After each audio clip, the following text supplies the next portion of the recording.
Halo pendengar kisah, selamat datang kembali di channel ini, tempat di mana kami akan membahas kisah-kisah kriminal nyata yang terjadi di seluruh belahan dunia. Semoga kalian semua yang menonton ini dalam keadaan sehat walafiat dan dijauhkan dari mara bahaya. Hari ini kami akan membahas sebuah kasus yang sempat memicu kemarahan publik di Amerika Serikat pada tahun 2024. Di mana ada seorang pria mengeksekusi putri dari pacarnya sendiri setelah dia melakukan tindakan yang cukup buruk kepada korban selama bertahun-tahun. Pelaku sempat berpura-pura untuk ikut mencari keberadaan korban setelah dia dikabarkan menghilang. Tetapi polisi berhasil mengungkapkan kasus ini dengan menemukan sejumlah bukti yang cukup menyakitkan di sebuah aplikasi yang cukup terkenal. On Saturday, people gathered to honor her memory, leaving a wall of plush toys because Maddie Bagaimana kronologi selengkapnya tentang kasus yang satu ini? Jadi beginilah kisah di baliknya. Di wilayah Florida, Amerika Serikat, hiduplah seorang pria bernama Stephen Michael Stearns yang saat itu usianya sudah mencapai 39 tahun. Dia bekerja di Walt Disney World Resort, sebuah pekerjaan yang membuat dia berhadapan langsung dengan banyak orang setiap harinya. Dari lingkungan kerja, Stephen bertemu dengan seorang perempuan bernama Jennifer Soto yang saat itu sudah berusia 30 tahunan juga. Jennifer ini adalah ibu tunggal yang memiliki seorang putri bernama Madeline Soto berusia 13 tahun. Hubungan Stephen dan Jennifer diketahui sudah terjalin sejak tahun 2019. Sejak hubungan itu berjalan, Stephen mulai tinggal bersama Jennifer di sebuah apartemen di kawasan Kissimmee tanpa adanya ikatan pernikahan. Di rumah tersebut mereka tidak hanya tinggal bertiga bersama putri Jennifer, tetapi di rumah itu juga ada dua saudara Jennifer lainnya yang tidak disebutkan namanya di media. Di luar pekerjaannya, Stephen ini ternyata cukup aktif di dunia maya. Dia sering menghabiskan waktu di berbagai platform media seperti Reddit dengan menggunakan nama pengguna Sustinet.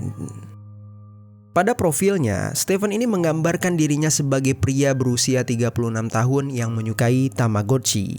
Awalnya, sebagian besar postingan-postingan Stephen hanya berkutat pada hal-hal ringan seperti hobi. Namun seiring waktu, isi unggahannya mulai berubah. Dia semakin sering melontarkan pandangannya tentang kebencian terhadap agama yang menurut dia sering membuat orang melakukan hal-hal yang mengerikan. Kemudian dia juga membahas isu rasisme dengan menegaskan kalau dirinya membenci orang-orang yang rasis. Tak hanya berhenti di situ, Stephen juga berulang kali menyuarakan kebenciannya terhadap seorang public figure bernama Andrew Tate. Dia menyinggung pria itu tentang dugaan kejahatan dan sikap orang tersebut terhadap perempuan. Bahkan dia juga membahasnya dengan nada yang seolah menunjukkan kalau dirinya sangat membenci perilaku tindakan tidak senonoh. Di balik itu semua, yang ditampilkan Stephen di ruang digital sebenarnya sangat bertolak belakang dengan kenyataan di dunia nyata. Sejak dia mulai tinggal di rumah Jennifer, dia terbiasa tidur di satu kasur yang sama dengan Jennifer dan juga Madeline. Bahkan tak jarang Stephen dengan sengaja merebahkan dirinya tepat di samping Madeline yang sedang terlelap. Anehnya, situasi itu tidak menimbulkan kecurigaan pada Jennifer. Dia sama sekali tidak merasa khawatir karena dia sangat percaya pada pacarnya ini.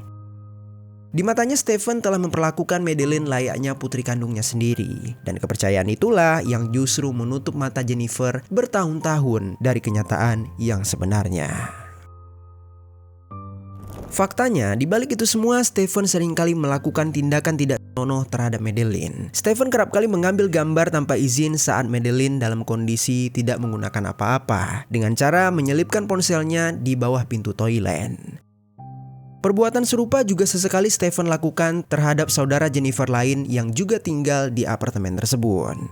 Stephen mencoba meyakinkan Madeline dengan alasan kalau dia adalah ayah tirinya, yang mana seolah-olah status itu memberi dia hak untuk melampaui batas. Sementara itu, mirisnya, Madeline ini juga tidak pernah mendapatkan pengetahuan atau perlindungan dari Jennifer terkait hal-hal buruk tersebut. Semua kejahatan itu ternyata sudah berlangsung sejak Madeline berusia sekitar 8 tahun. Lalu seiring Madeline bertambah usia, posisi Stephen justru makin terancam. Di mana waktu silih berganti, Madeline mulai lebih sadar dengan apa yang terjadi di sekitarannya. Dan besar kemungkinan dia akan bercerita kepada orang tuanya. Bagi Stephen, waktu justru menjadi musuh, yang mana setiap harinya akan ada kemungkinan rahasia dia terbongkar. Kemudian rasa gelisah Stephen semakin memuncak setelah Stephen mengetahui kalau Madeline mengalami keterlambatan menstruasi. Menurut Stephen, hal itu bukan sekedar kabar buruk, melainkan suatu ancaman besar yang bisa membongkar seluruh kejahatannya. Akhirnya pada malam tanggal 25 Februari 2024, Stephen mulai menghabiskan waktu dengan mencari informasi di internet tentang sebuah obat bius bernama Sevoflurane, sebuah anestesi yang biasa digunakan dalam dunia medis dan diketahui dapat menyebabkan efek amnesia. Dia juga berulang kali mencari tahu apakah zat tersebut bisa terdeteksi di dalam tubuh seseorang, seolah dia sedang memikirkan berbagai kemungkinan-kemungkinan yang akan terjadi. Namun pada akhirnya Stephen tidak pernah menggunakan zat tersebut. Di malam itu dia memilih cara yang sederhana namun begitu kejam. Stephen melihat sebuah kesempatan. Madeline sedang tertidur sendirian di kasurnya, sementara Jennifer juga baru saja tertidur di ruang tamu. Tanpa menggunakan obat apapun, Stephen kemudian mendekati Madeline. Malam itu dia menghabisi Madeline dengan cara mencekiknya hingga membuat Madeline benar-benar tewas meregang nyawa. Lalu keesokan paginya pada tanggal 26 Februari 2024, suasana rumah tampak berjalan seperti biasanya. Jennifer terbangun karena mendengar suara Stephen yang sedang bersama anjing peliharaan mereka, seolah tidak ada sesuatu yang janggal ketika itu. Kemudian Jennifer kembali tertidur. Stephen pun bersikap seolah dia akan menjalani rutinitas normal, termasuk mengantarkan Madeline ke sekolah. Padahal kenyataannya sangat jauh berbeda. Sekitar pukul 7:30 pagi hari, Stephen justru terlihat sibuk membuang barang-barang milik Madeline ke tempat sampah di komplek apartemen Kissimmee. Tak lama setelah itu, jasad Madeline dimasukkan ke dalam mobil. Stephen kemudian meninggalkan apartemen untuk membuang jasad tersebut ke area semak-semak di wilayah hutan Ocala County, Florida. Kemudian di hari itu, pihak sekolah mulai menyadari kalau Madeline tidak terlihat sama sekali di kelas. Namanya di absen tidak muncul sejak pagi, hingga jam pulang sekolah pun dia tak kunjung datang. Lalu sekitar pukul 4:30 sore hari, Jennifer akhirnya pergi ke sekolah untuk menjemput putrinya. Namun sesampainya dia di sana, guru Madeline dengan tegas mengatakan kalau Madeline sama sekali tidak hadir di hari itu. Dengan perasaan bingung, Jennifer pulang ke rumah dan langsung menanyakan hal tersebut kepada Stephen, karena dia tahu kalau pacarnya adalah orang terakhir yang mengantarkan putrinya. Stephen kemudian memberi jawaban yang terdengar aneh. Dia mengaku tidak mengantar Madeline sampai ke sekolah, melainkan dia menurunkan Madeline di pinggir jalan karena Madeline meminta untuk berjalan sendiri ketika itu. Meski terdengar sangat janggal, Jennifer tetap tidak merasa curiga, apalagi setelah dia mendapati ponsel Madeline masih tertinggal di rumah. Hal itu justru membuat Jennifer berpikir kalau Madeline mungkin kembali kabur, sesuatu yang ternyata cukup sering terjadi. Ketika itu, Jennifer hanya menganggap hal tersebut sebagai bentuk pemberontakan dari gadis remaja saja, bukanlah suatu tanda bahaya. Di sisi lain, Stephen terus-menerus menelpon ayahnya sepanjang hari. Dia berulang kali mengatakan kalau Madeline telah hilang. Akhirnya menyadari Madeline yang tak kunjung pulang hingga malam hari, Stephen, Jennifer, dan ayah Stephen pergi bersama ke sebuah tempat usaha yang sebelumnya pernah menjadi lokasi singgah Madeline. Namun setelah dicek, Madeline tidak ditemukan di sana. Di titik itulah Jennifer kemudian memutuskan untuk menghubungi pihak kepolisian dan melaporkan kehilangan putrinya. Ketika polisi tiba, mereka langsung mewawancarai Stephen serta Jennifer. Kala itu Jennifer lebih banyak berbicara, sementara Stephen berdiri di belakangnya dengan wajah muram. Jennifer menyampaikan satu-satunya versi cerita yang dia ketahui, kalau Stephen mengantar Madeline dan menurunkannya sebelum sampai dia ke sekolah. Lalu kemudian Stephen sendiri juga mengatakan kalau dia tidak tahu kemana Madeline pergi setelah dia menurunkannya dari mobil. Jennifer lalu memberikan beberapa foto Madeline dari ponselnya kepada pihak polisi. Setelah itu pencarian pun segera dilakukan. Namun hingga larut malam tiba, upaya tersebut tidak membuahkan hasil. Polisi lalu meminta izin untuk memeriksa rumah Jennifer tersebut. Selama pemeriksaan berlangsung, malam itu Jennifer dan Stephen pergi menginap di sebuah hotel yang terletak di Orange County bersama ayah Stephen. Ketika pemeriksaan itu berlangsung, polisi menemukan ponsel milik Madeleine. Isinya membuat mereka semakin khawatir. Di sana terdapat beberapa catatan yang menunjukkan keinginan Madeleine untuk kabur dan hidup di wilayah hutan. Karena menurut Madeleine, hal itu lebih baik daripada dia tinggal di rumah. Dalam tulisannya, Madeleine juga menyebutkan kalau dia merasa tidak nyaman tinggal bersama seorang pria dewasa yang bukan ayah kandungnya. Dari temuan ini, polisi mulai menduga bahwa kondisi di dalam rumah tersebut tidaklah sehat. Berlanjut keesokan paginya di tanggal 27 Februari 2024, polisi mulai memeriksa rekaman CCTV di sekitaran apartemen. Dari sanalah mereka mendapatkan rekaman Stephen yang terlihat membuang sesuatu yang mencurigakan dalam tempat sampah yang cukup besar di hari Madeleine menghilang. Saat tempat sampah itu diperiksa, polisi malah menemukan tas dan juga laptop milik Madeleine. Akhirnya sejak penemuan itu, perhatian polisi pun sepenuhnya tertuju pada Stephen. Mereka melacak pergerakan Stephen di pagi hari itu, dan mereka mendapati kalau Stephen sama sekali tidak mengemudi mobil ke arah sekolah Madeleine. Sebaliknya, dia justru menjauh dari lokasi sekolah. Dalam rekaman lain, Madeleine terlihat berada di dalam mobil dalam kondisi tidak sadarkan diri. Akhirnya penyelidikan terhadap Stephen semakin berlanjut. Di hari polisi memeriksa rumah Jennifer, Stephen sempat diam-diam meninggalkan kamar hotel untuk berkendara menuju ke rumah orang tuanya. Dia di saat itu tidak masuk ke dalam rumah, tidak mengetuk pintu, dan hanya duduk di dalam mobil sambil menggunakan jaringan wifi rumah orang tuanya dengan tujuan menghapus foto-foto dari akun penyimpanan ponselnya. Singkat cerita, polisi yang telah menemukan keberadaan Stephen langsung menyita ponsel miliknya. Dengan terpaksa, Stephen pun menyerahkan benda tersebut. Dia tampak pasrah dan meyakini kalau semua data sudah dia hapus. Namun, dugaan dia salah besar. Di dalam ponsel tersebut, polisi berhasil menemukan ratusan foto tak senonoh, termasuk gambar Madeleine dan juga foto kerabat Jennifer lainnya yang diambil di dalam rumah Jennifer. Berdasarkan keterangan dari kerabat Jennifer, foto-foto itu diambil tanpa izin dan tanpa sepengetahuan mereka. Tak berhenti di situ, polisi juga menemukan akun Reddit milik Stephen dengan nama Sustinan. Akun tersebut sudah aktif selama bertahun-tahun dan menyimpan jejak digital yang cukup panjang. Dalam akun tersebut terlihat sosok Stephen yang sangat bertolak belakang dengan kenyataannya yang asli.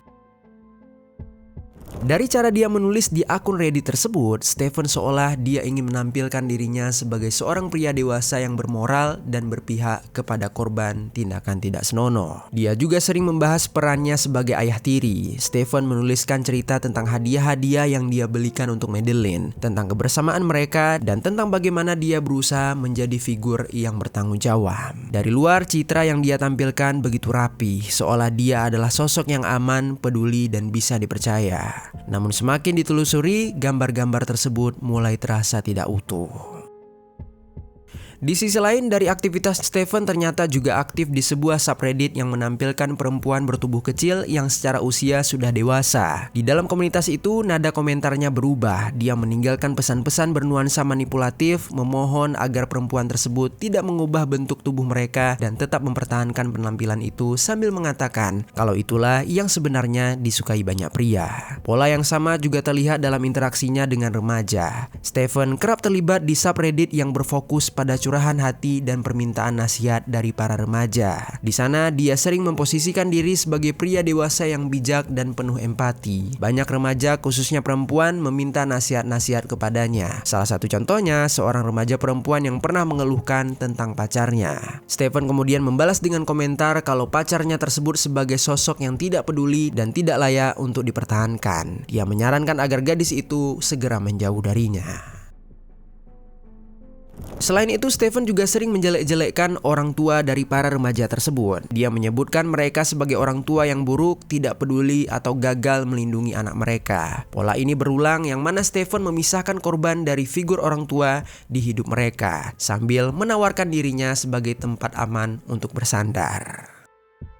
Melihat semua pola ini, polisi mulai menduga kalau Stephen ini memang memiliki ketertarikan terhadap remaja dan menggunakan citranya sebagai penasihat bijak untuk mendekati mereka secara emosional. Namun nyatanya, citra moral yang dia bangun di ruang publik ternyata hanya berfungsi sebagai topeng, di mana dugaan itu semakin menguat ketika polisi membandingkan aktivitas online Stephen dengan isi ponselnya yang berisi ratusan foto tak senonoh.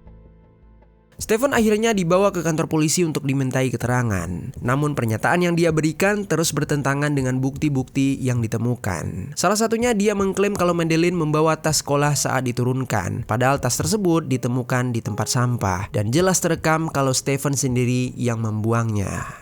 Akhirnya Stephen ditangkap dan ditahan tanpa jaminan. Sementara itu Jennifer juga dibawa untuk dimintai keterangan. Awalnya dia bersikeras menyangkal kalau Stephen tidak mungkin melakukan hal keji tersebut. Namun setelah polisi menunjukkan foto-foto yang dengan jelas menampilkan wajah Madeleine bersama Stephen dalam kondisi yang tidak wajar, Jennifer akhirnya percaya kalau Stephen adalah pelaku yang menghilangkan putrinya tersebut. Di momen itu Jennifer juga baru mengakui kalau dia sebenarnya tahu Stephen pernah menjalin hubungan dengan seorang remaja berusia sekitar 15 tahun di masa lalunya. Sayangnya saat itu dia memilih meremehkan hal tersebut. Kesaksian lain pun juga bermunculan, semakin menguatkan kalau pelaku memanglah Stephen. Saat itu ibu Stephen mengaku pernah menemukan sebuah boneka di apartemen Stephen. Seorang teman Stephen juga menyebutkan kalau hubungan Stephen dan Jennifer sering putus nyambung. Dan setiap kali mereka berpisah, Stephen justru terlihat lebih memikirkan Madeleine daripada Jennifer. Lalu dua orang kerabat yang tinggal serumah dengan Jennifer juga berkata kalau Stephen sering tidur bersama dengan Madeleine dan Jennifer. Mereka menambahkan kalau Jennifer selalu percaya kepada Stephen bahwa dia tidak akan berbuat macam-macam, sehingga mereka merasa tidak ada yang perlu dikhawatirkan. Kemudian saat Stephen masih belum mengakui seluruh perbuatannya, akhirnya polisi terus melakukan interogasi terhadapnya sambil di samping itu mencari keberadaan Madeleine. Setelah hampir seminggu pencarian dilakukan, harapan kalau Madeleine masih hidup pun akhirnya pupus. Pada tanggal 2 Maret 2024, polisi menemukan jasad Madeleine di area hutan Ocala County, Florida. Hasil otopsi menyimpulkan kalau Madeleine meninggal akibat cekikan hingga kehabisan nafas. Ketika Stephen ditetapkan sebagai terdakwa, dia pun mendapatkan 60 dakwaan, termasuk kejahatan tindakan asusila dan kepemilikan ilegal foto tak senonoh. Jaksa menuntut hukuman eksekusi terhadapnya, meski pihak pembelanya menyebutkan kalau hukuman tersebut adalah hukuman yang kejam. Lalu pada tanggal 21 Juli 2025, Stephen akhirnya mengaku bersalah dan dijatuhi hukuman penjara seumur hidup tanpa kemungkinan bebas bersyarat. Sementara itu sampai saat ini Jennifer sebagai ibu dari Madeleine belum menghadapi konsekuensi hukum apapun. Ada beberapa masyarakat yang berpendapat kalau kehilangan anaknya adalah hukuman yang cukup baginya. Namun tak sedikit pula yang menilai kalau hal itu bukanlah hukuman sama sekali, mengingat sikap dan keputusannya sepanjang kasus ini berlangsung. Kasus ini terjadi karena seorang ibu yang terlalu yakin bahwa orang yang dia cintai pasti aman untuk putrinya. Padahal semua kejahatan yang terus terjadi hanya karena korban merasa tidak sadar atau takut mengungkapkannya, yang mana seorang anak tidak dilahirkan dengan kemampuan melindungi dirinya sendiri. Hal itu sesuatu yang harus diajarkan sedari dini. Di sisi lain, kasus ini juga melibatkan remaja yang memang hidup berdampingan dengan media sosial, di mana ruang yang tampak ramah seringkali menyimpan maksud tersembunyi. Tidak semua perhatian adalah kepedulian. Akun pelaku memperlihatkan bagaimana citra baik dan empati bisa dibangun perlahan hingga membuat seseorang merasa dipahami, diterima, dan akhirnya bergantung. Sehingga orang tua tentu berperan penting agar anak-anak mereka tidak selalu bergantung dengan dunia internet. Untuk itu, mari kita doakan semoga korban dapat beristirahat dengan damai di tempat selanjutnya. Maka dari itu, dalam kisah ini semoga ada pelajaran baik yang dapat kita ambil.